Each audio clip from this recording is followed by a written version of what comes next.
I don't know which one to choose. I mean, I could beat him, but I don't really have an excuse. But best not. Greet. Hi, Rich. Hi. Say hello to my knife. Hello, my little sweet secret gym potatoes and oily French fries. My name is Jules, and you are watching WhatCulture.com. Or more specifically, you're watching Choose Your Own Adventure, a series where I appear each Tuesday in live action to deliver a list that you have chosen. That is right, if you put your suggestions below, it may well end up being the next one I choose to host. So what are we going to be talking about today, I hear you ask? Well, take a look at the very long title and thank Love Shack for this, because we're going to talk about dialogue choices that didn't really match up in the slightest to what you wanted your character to actually say.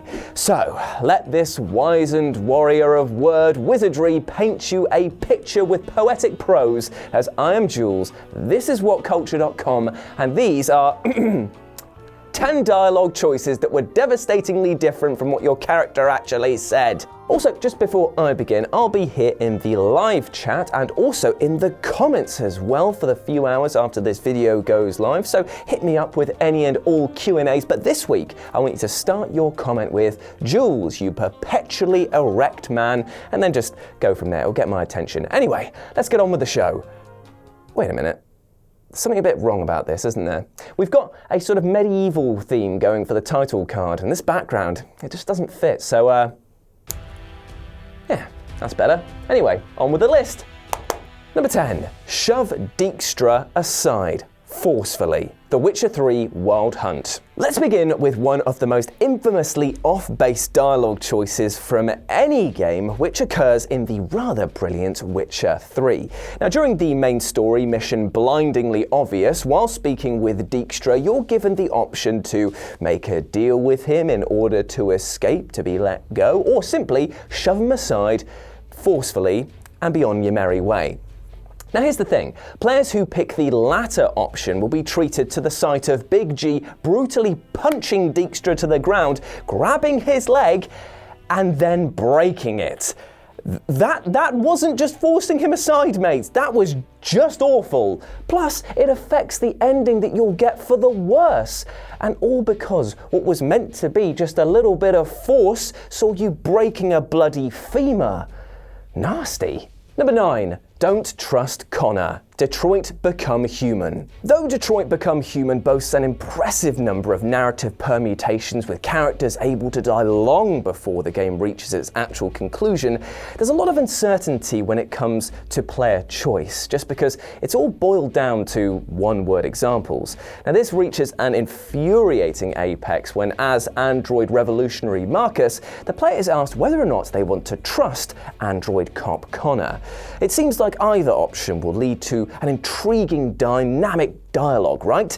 Well, not quite, because players who pick Don't Trust will be shocked to see Marcus immediately pull his gun and shoot Connor in the head, which is obviously a million miles away from the action that players probably intended.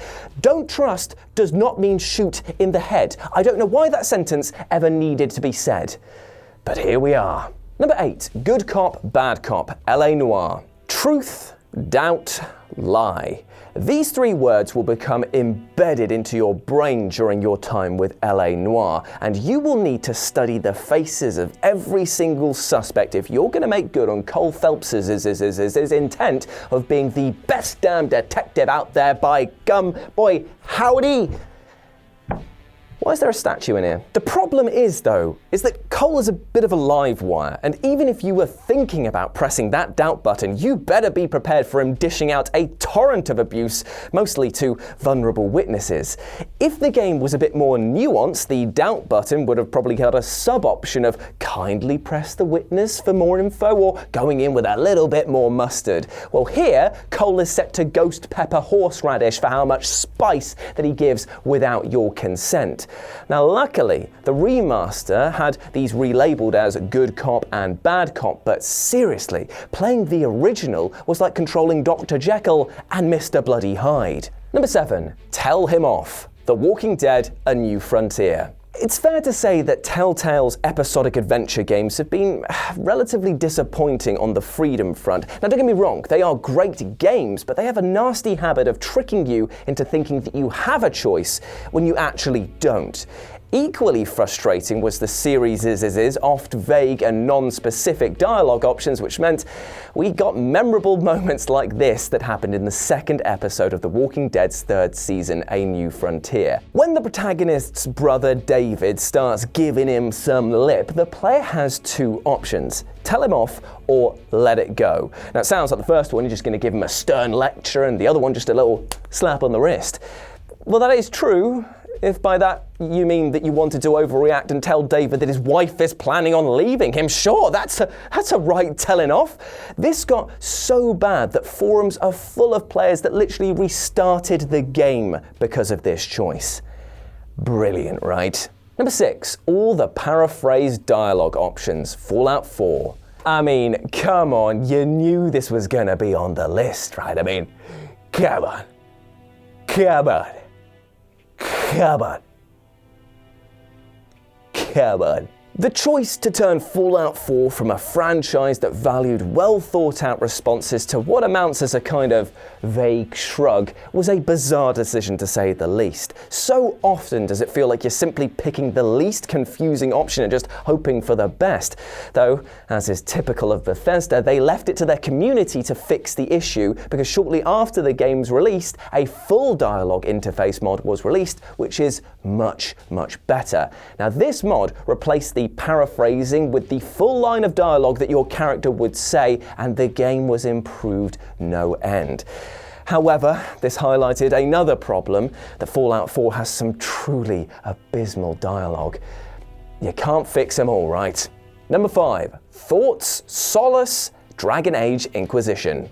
As beloved as BioWare is for its imaginative RPG games, the company is also frequently raked over the coals by fans for their tendency to defer weirdly misleading dialogue choices, and this is heavily apparent throughout Dragon Age Inquisition.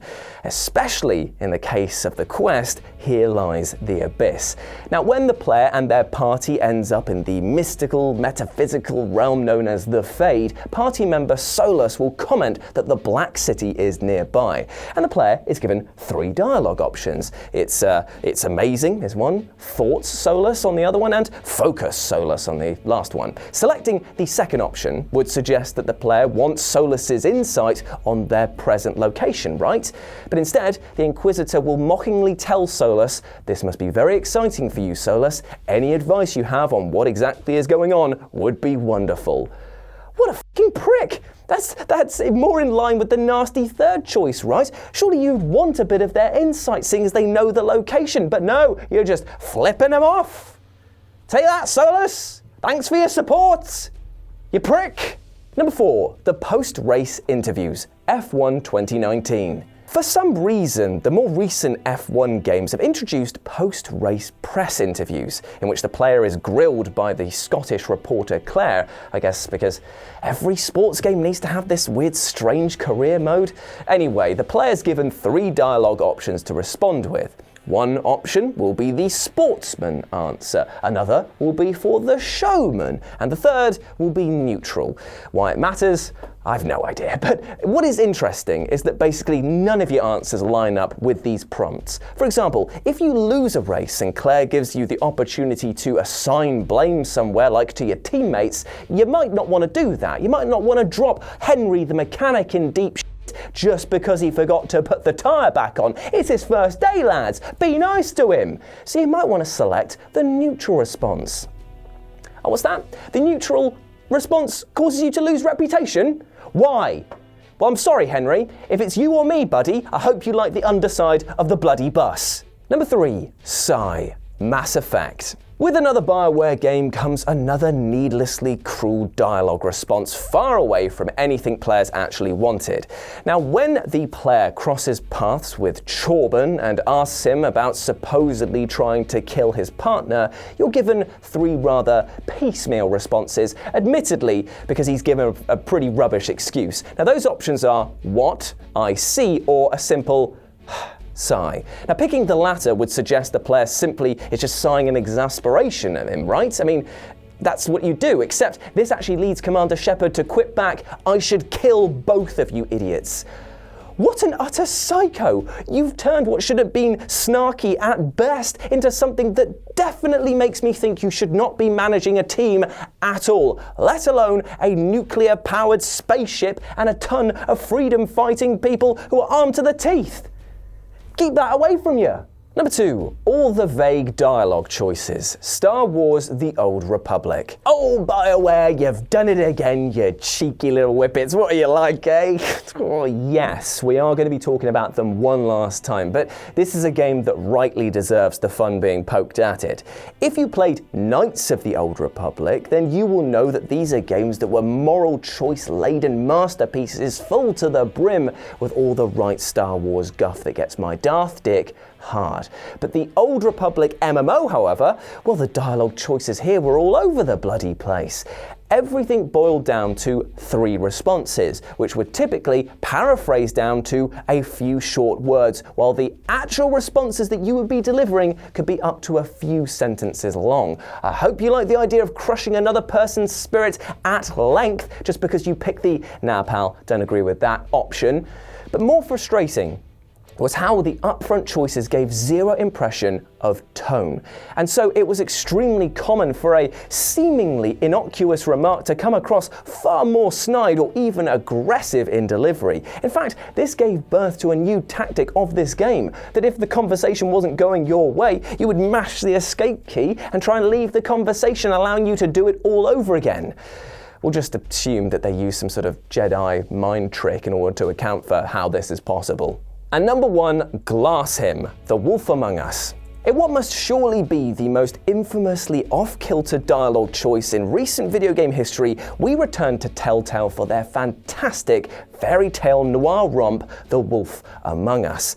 While protagonist Bigby is chewing the fat in the bar with the woodsman, the player is given 4 options. I already know the story, did you kill Faith, glass him, and a typical non-response option. Now, picking the third option resulted in Bigby grabbing his drink glass and smashing it over the woodsman's head out of nowhere. Now, here's the thing. In the UK, glassing someone is as common as fish and chips, the Queen, and good old depression. But after speaking to my mates in the US, they said that glassing has a completely different meaning, and they thought that it meant that they were going to buy him a drink. So to have your character take a bottle to someone else's dome after you thought that you were just going to become brew buds would have been completely shocking, to say the least.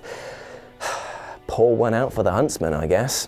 And there we go, those were 10 dialogue choices that were completely different to what your character wanted to say. That is the long title. Thank you again, Love Shark, for actually submitting this last week, and I hope that you enjoyed the list as much as everyone else who is watching today. Hello live me, I'm sure that you're here in the chat. What's that? You wanted me to remind people about what to do? Yes, you can submit your own lists down below or in the sidebar there, and next week I will be back for Choose Your Own Adventure for you guys, and basically take your ideas, get them sent out to a writer, written up real quick, tied up in a bow, and then eaten, and then, well, I was going to say regurgitated, but I think shat out by me in this form. Hope you enjoyed it anyway.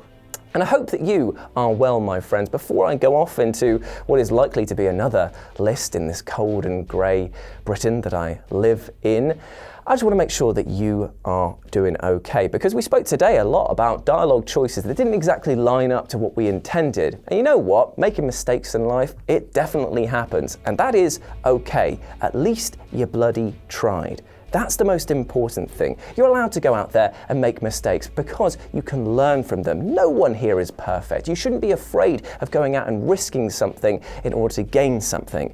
Even if you get knocked back, it's not the end of the world, because with support from friends, family, and professionals in the support industry, you will get your energy back, and we will get you right back in the fight, because people care about you and want you to do well. So go out there and absolutely smash it, you big ledge. All right?